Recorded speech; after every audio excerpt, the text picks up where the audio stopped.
Youth లో క్రీడా స్ఫూర్తిని పెంపొందించేందుకు జిట్టా క్రికెట్ టోర్నమెంట్ ఎంతగానో దోహదపడుతోందని జిట్టా శ్రీనివాసరెడ్డి తెలిపారు.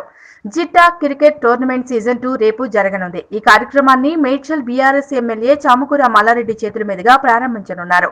ఈ కార్యక్రమానికి ముఖ్య అతిథులుగా బీఆర్ఎస్ మల్కాజ్గిరి నియోజకవర్గ ఎంపీ అభ్యర్థి అయిన రాగడి లక్ష్మారెడ్డి, మేడ్చల్ బీఆర్ఎస్ ఇన్ఛార్జ్ చామకూర మహేందర్ రెడ్డి హాజరు కానున్నారు. ఈ కార్యక్రమానికి నరేష్ చారి, కార్తిక్ రెడ్డి, భాను చందర్ రెడ్డి, ప్రణీత్, నరేందర్ మరియు బబ్లు నిర్వాహకులుగా వ్యవహరిస్తున్నారు.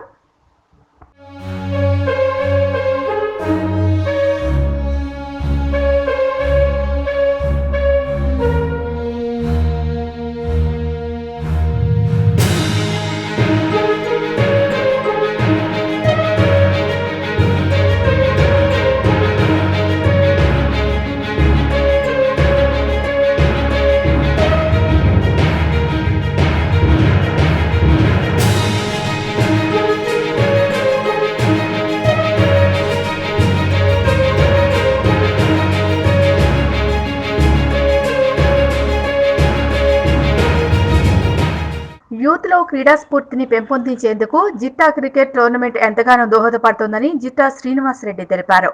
జిట్టా క్రికెట్ టోర్నమెంట్ సీజన్ 2 రేపు జరగనుంది. ఈ కార్యక్రమాన్ని మేడ్చల్ బీఆర్ఎస్ ఎమ్మెల్యే చామకూర మల్లారెడ్డి చేతుల మీదుగా ప్రారంభించనున్నారు. ఈ కార్యక్రమానికి ముఖ్య అతిథులుగా బీఆర్ఎస్ మల్కాజ్గిరి నియోజకవర్గ ఎంపీ అభ్యర్థి అయిన రాగడి లక్ష్మారెడ్డి, మేడ్చల్ బీఆర్ఎస్ ఇన్ఛార్జ్ చామకూర మహేందర్ రెడ్డి హాజరు కానున్నారు. ఈ కార్యక్రమానికి నరేష్ చారి, కార్తిక్ రెడ్డి, భాను చందర్ రెడ్డి, ప్రణీత్, నరేందర్ మరియు బబ్లు నిర్వాహకులుగా వ్యవహరిస్తున్నారు.